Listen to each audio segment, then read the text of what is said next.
Media welcomes political analyst KS Prasad. నమస్తే అండి. వైజాగ్ మళ్ళీ డ్రగ్స్ అంటూ మొదలుపెట్టారు. టీడీపీకి అలాగే కోటయ్య చౌదరికి సంబంధాలు ఉన్నాయంటూ సిబిఐ చెబుతుంటే దాన్ని కూడా వైసీపీకి అంటగట్టే విధంగా రాతలు రాయడం ఎలా చూడాలంటారు? అసలు ఈ వైజాగ్ డ్రగ్స్కి సంబంధించి ఏం చెప్తారు సార్? ఇక్కడ ఇప్పుడు మనకి ఎప్పుడైనా సరే వెర్రివాడికి దేని మీద లోకం అని ఆంధ్రప్రదేశ్లో ఒక నానుడు ఉంటుంది సార్. మీరు ఒకటి గమనించారో లేదో, డ్రగ్ ఆంధ్రప్రదేశ్ ఇలాంటివన్నీ మాటలు ఎవరు మాట్లాడుతున్నారు? టీడీపీ కన్నా ఈ చిన్నపిల్లడు, ఈ అభంశోభం తెలియని చిన్నపిల్లని రాజకీయాల్లోకి తీసుకొచ్చి మన నెత్తిమీ పెట్టి ప్రతి దానికి రాష్ట్రాన్ని పణంగా పెట్టి మాట్లాడుతున్నారు. ఈ ప్రాసెస్లో మీరు గమనించరు లేదో, ఎక్కడి నుంచి ఎక్కడికి తీగలైతే డొంకంతా కదులుతుందని దామచర్ల సత్య, లావు కృష్ణదేవరాయలు, రాయపాటి జీవన్ అండ్ కోటయ్య చౌదరి వీళ్ళందరూ ఎవరండి? ఇప్పుడు లావు కృష్ణదేవరాయలు నిన్నటి దాకా ఉన్నాడు అంటే నిశ్చితంగా ఒక క్యాండిడేచర్ని అబ్జర్వ్ చేస్తున్న ఒక పార్టీ అధినేత జగన్మోహన్ రెడ్డి కోర్టు ఆపరేషన్లు చెత్తా చెదారాలు చేస్తుంటే జస్ట్ ఎలిమినేషన్ ప్రాసెస్ స్టార్ట్ అయింది. నేను ఈ ఫోటోలు కొన్ని చూపిస్తాను, ఇవి డిస్ప్లే చేయండి. ఓకే, వీళ్ళు చూడండి ఇవి. సో వీళ్ళు ఈ Z+ కేటగిరీ మన పెద్ద సార్కి ఉంటుంది కదా, వాళ్ళ మధ్యలో కూడా తిరుగుతుండ్రు వీళ్ళు. సో ఇవన్నిటికీ సారాంశం ఏంటంటే, మీరు ఒకటి గమనిస్తే 25,000 కేజీల డ్రగ్స్ అడ్డంగా దొరికిపోయిన టీడీపీ నేతలని రాశారు అనుకుందాం. ఇందులో పేర్లు ఎవరైనా మీరు ఈ లావు కృష్ణదేవరాయలు ఇటు తిప్పి అక్కడ వైఎస్ఆర్సీపీ నుంచి గెలడం ఏంటి, మళ్ళీ తటక్కని తెలుగుదేశంకి రావడం ఏంటి, ఈ సంబంధాల మధ్యలో వీళ్ళందరూ కొట్టుమిట్టాడడం ఏంటి? వీళ్ళు ప్రోయాక్టివ్గా ముందు నుంచి డ్రగ్స్ మీదే 2 లక్షల టన్నుల పైసలకి గంజాయిని పట్టుకుని తగలబెట్టిన డీజీపీని మనం చూసాం. నిరంతరం ఆంధ్రప్రదేశ్లో ఈ ట్రైబల్ ఏరియాస్లో, ఈ అరకులోను వాటిలోను, పాలేరు, సీలేరు వాటిలన్నిటిలోనూ ఈ ముఖ్యంగా ఈ సాగు జరుగుతూనే ఉంటుంది. ఎప్పటికప్పుడు వాటిని నియంత్రిస్తూనే ఉంటారు. ఇదేదో కొత్తగా ఫస్ట్ ఎవర్ టైం ఇన్నోవేటివ్గా జరుగుతున్నట్టుగా మాట్లాడితే ఇది ఊహకు అందదు. ప్రతి దానికి మూలాలు గతంలో కాకినాడలో దొరికాయి, వాటిని తగలెట్టేశారు. ఇప్పుడు ఎక్కడికి వచ్చేసరికల్లా వీటిని పట్టుకున్నారు. ఇది ఒక సేఫ్ జోన్స్ని క్రియేట్ చేసుకుంటూ ఉంటారు. ఆ సేఫ్ జోన్స్లో హ్యాపీగా వాళ్ళ పనులు వాళ్ళు చేసుకోవచ్చు. వీళ్ళ ప్రొఫైల్ చూడండి సార్. ఏంది ఎవరు? వీరభద్రరావు గారు కున్నం గారు, కోటయ్య చౌదరి కున్నం గారు. ఇతను కూడా కొలంబియా యూనివర్సిటీలో అక్కడ చదువుకుని వచ్చారు కుర్రాడు. And high profile. నాన్నగారు అయితే ఈజ్ అన్ అల్యూమినియం ఆఫ్ అదేం కాలేజ్ అండి, 1981 batch, VRS and YRN college ఇంజనీరింగ్లో. కామర్స్లో ఈయన ఒక పట్టున్న ఒక గొప్ప వ్యక్తి అతను. ఇతన్ని క్యాండిడేచర్ని కూడా చాలా నిశ్చితంగా గమనిస్తే అత్యున్నత విలువలు ప్రమాణాలు పాటిస్తున్న స్థాయిలో ఆ అల్యూమినియం జస్టిఫై చేశారు. ఇతను కూడా ప్రపంచం అంతా తిరుగుతూ ఉంటాడట, ఇతనికి ఫ్యాషన్ అంట. And is an innovative business man and all together ఒక ఆపర్చునిటీ క్రియేట్ చేసుకుని వీళ్ళు ఈ ప్రాసెస్లో ఈ డ్రగ్ బిజినెస్, ఆక్వాకి సంబంధించింది ఏదైతే దొరికిందో వీళ్ళందరూ ఎక్కడ మూలాలండి ఇవి? సంధ్య ఆక్వా ఎక్స్పోర్ట్ వచ్చిన కంటైనర్ ఇంటర్పోల్ సమాచారం రంగంలో దిగిన సిబిఐ. ఈ సంధ్య ఆక్వా ఎవరిది? ఈ విశాఖ సిబిఐ, కస్టమ్స్ ఇవన్నీ ఎవరి కంట్రోల్లో ఉంటాయండి? సెంట్రల్ గవర్నమెంట్లోను. ఈ కస్టమ్స్ అథారిటీస్ కౌంటర్ల సింగం సినిమా అయితే చూడమనండి, ఆ టెరిటరీలోకి కూడా police action they cannot do it.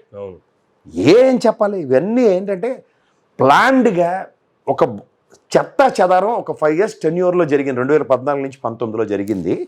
అలా క్యారీ ఫార్వర్డ్ చేసుకుంటూ వచ్చేద్దాం అనుకున్న దగ్గర గవర్నమెంట్ పోయేసరికల్లా దీన్ని కంటిన్యూస్గా బొంబార్డింగ్ ఈ జగన్మోహన్ రెడ్డి గారి ప్రభుత్వం మీద వేసేద్దామని ఒక నెపంతో. మీరు కావాలంటే చూడండి, డ్రగ్ ఆంధ్రప్రదేశ్ ఇవన్నీ ఎందుకు మాట్లాడాల్సి వస్తుంది వాళ్ళకి? ఇప్పుడు పోర్ట్లోంచి బయటికి రావాలి, లేకపోతే ఎయిర్పోర్ట్ అథారిటీస్లోంచి దాటుకొని బయటికి రావాలి. ఇంకొక వేరే మార్గం ఎక్కడి నుంచి ఉండే? సముద్ర మార్గం అంతా under the control of central customs and central excise. ఈ సిబిఐ కేసులు వీటికి సంబంధించిన అంశాలతో ముడిపెట్టి ఎప్పుడైతే ఉంటున్నాయో వీళ్ళ ఓవర్ యాక్షన్ ఇదంతా జగన్మోహన్ రెడ్డి మీద ఆపాదించేస్తే చూడండి, భగవంతుడు సృష్టి లీల కూడా ఎలా ఎంత కరెక్ట్గా ఉంటుందంటే, కరెక్ట్గా ఎలక్షన్స్ టైంలో లావు కృష్ణదేవరాయలు అన్నాడు, ఈ పార్టీ నుంచి ఆ పార్టీకి మారాడు. సో ఈ అపవాదు కూడా అసలు వీళ్ళు ఎంటర్టైన్ చేద్దామన్నా సరే ఆ వెసులుబాటు కూడా జగన్మోహన్ రెడ్డికి లేకుండా కోడిపెట్టల్లో దొరికారు ఇప్పుడు. సో ఇవన్నిట్లోంచి ఈ కంటిన్యూస్ ప్రాసెస్లో జర్మన్ హ్యాంబర్గ్ నుంచి వచ్చింది. ఇది 16వ తారీఖు నాడు వచ్చింది. సిబిఐ కస్టమ్స్ వాళ్ళు ఈ నెల 19న నార్కోటిక్ నిపుణులతో నిర్ధారించిన సిబిఐ ఇచ్చి సంధ్య ఆక్వా డాక్టర్ ప్రసాద్ గారి వియ్యపురాలు, బీజేపీ అధ్యక్షురాలు దగ్గుపాటి పురంధేశ్వర గారి సంబంధించిన కంపెనీ. అందుకే సరైన టైంకి వీళ్ళందరూ పొత్తు ఎందుకు వస్తుంది? ఓకే. ఆవిడ ఒక్కదే అంత ఇన్సిస్ట్, ఎందుకంటే బీజేపీలో మిగిలిన ఎవరికి ఇష్టం లే. అవును. సో ఇదంతా ఏంటంటే ఒక ప్రీ ప్లాన్డ్గా స్ట్రక్చర్డ్గా ఒక 5 ఏళ్ళ పాటు జరిగింది. ఇవాళ దాకా దొరక్కపోయేసరికి కరెక్ట్గా ఎలక్షన్ ముందు ఇదంతా జగన్మోహన్ రెడ్డి గారి మీద అపవాదం వేసేసి కాలక్షేపం చేస్తూ ఇన్నాళ్ళు తాస్తారం చేశారు. ఇవాళ సరైన టైంకి ఎలక్షన్స్ ముందే వీళ్ళకి ఒకదాని తర్వాత ఒకటి వ్యవస్థను చేసి నిలబడతాం సమాజం. ఇప్పుడు దీనికి ఏం సమాజం చెప్తారు చెప్పానండి? ఓ తెగ చెలరైపోయింది కదా, డ్రగ్స్ డ్రగ్స్ డ్రగ్స్ అని లోకేష్ ఇప్పుడు మాట్లాడాయా? ఇప్పుడు మాట్లాడా? ఇప్పుడు నోరు పడిపోతుంది. రాత్రి నుంచి దుకాణం మొదలెట్టేసారు, ట్వీట్లు ట్విట్టర్లు అచ్చచ్చా వీడి మీద ఆడి మీద ఇక్కడి నుంచి అక్కడికి అక్కడి నుంచి ఇక్కడికి. అంటే ఈ రోజు అలా మహేష్ బాబు సినిమా ఇలా గూగుల్ కొడితే మీది కథ స్క్రీన్ పే దర్శకత్వాలు అన్నీ బయటకు వస్తున్నాయి. అంచేత మీరు ఎప్పుడైనా ఆవేశం అనర్థదాయకం అన్నది ఎప్పుడు చిన్నప్పుడు చదివాము. ప్రతిదానికి ఆవేశపడిపోయి గవర్నమెంట్ మారిపోగానే ఊరికే గబగబ మీకు ఒక అభం శుభం తెలియని ఒక చిన్నపిల్లడు ఉన్నాడు, దానికి తగ్గట్టు కోతి కొబ్బరికాయ దొరికినట్టు పవన్ కళ్యాణ్ దొరికాడు, దానికి తోడు ఈ గళ్ళన్నీ నడిపితే పురంధేశ్వరం కూడా బీజేపీ అధ్యక్షురాలు అయిపోయింది, వీటిలన్నిటితోనూ మళ్ళీ పొత్తుకొచ్చాం అని 2014లో కన్న కళలు సాకారం అవుతాయా, సఫలీకృతం అయినప్పుడు వ్యవస్థలు ముఖ్యమంత్రి కుర్చీలో ఉన్న కేజ్రీవాల్ అటువంటి వదలట్లే. మీరెంతరా బచ్చగళ్ళు చిన్నపిల్లలు పక్కనే ఆడుకునే వాళ్ళు పట్టుకొచ్చి రాజకీయ నాయకులను రంగులు పులేసుకాయలు ఎత్తే ఎవరు ఎంటర్టైన్ చేస్తారు? క్లూలు ఎక్కడ ఉండవురా బాబు. చిన్నపిల్లలకి రాజకీయ అభం శోభం తెలియపోతే తీసుకొస్తే వాళ్ళే క్లూలు ఇచ్చుకుని తిరుగుతుండ్రు. The more you pursues it will resist. నేను ఎప్పటి నుంచి వాడే ఒక్క ప్రోవర్బ్, ఇది దీని చుట్టూ బూమెరాంగ్ చేసుకుందాం అనుకున్నారో అదే బూమెరాంగ్ మీకు నెత్తి వచ్చిపోతుంది. అందుకే ఆవ్యాసం కంక్లూజన్ ఎప్పుడైనా సరే 2-3 లైన్లోనే మాస్టర్ సున్న పెట్టేసి టక్కుమని మొత్తం కథ అంతా చదవకుండా ఇలా కొడతారు ఎర్ర రింకుతో కరెక్షన్స్. అట్లా వెళ్ళి ఎక్కడైనా ప్రస్థానం అక్కడికే వస్తుంది.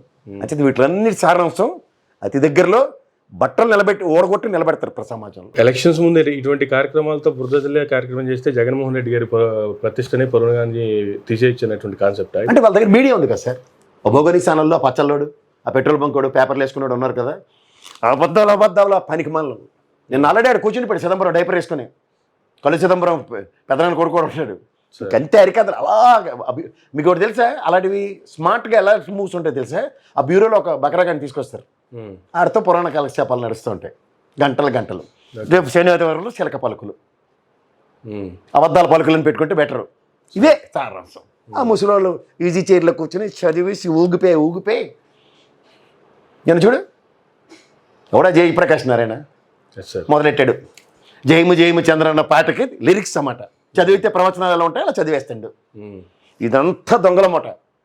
ఇవన్నీ బట్టబయలు అవుతాయి అతి దగ్గరలో. అందుకనే ఎప్పుడైనా సరే ప్రజాస్వామ్యంలో ప్రజలే దేవుళ్ళు అనుకున్నప్పుడు, ప్రజలకే అన్యాయం చేద్దాం అనుకున్నప్పుడు ఒక దాని తర్వాత ఒకటి వస్తుంది బయటికి.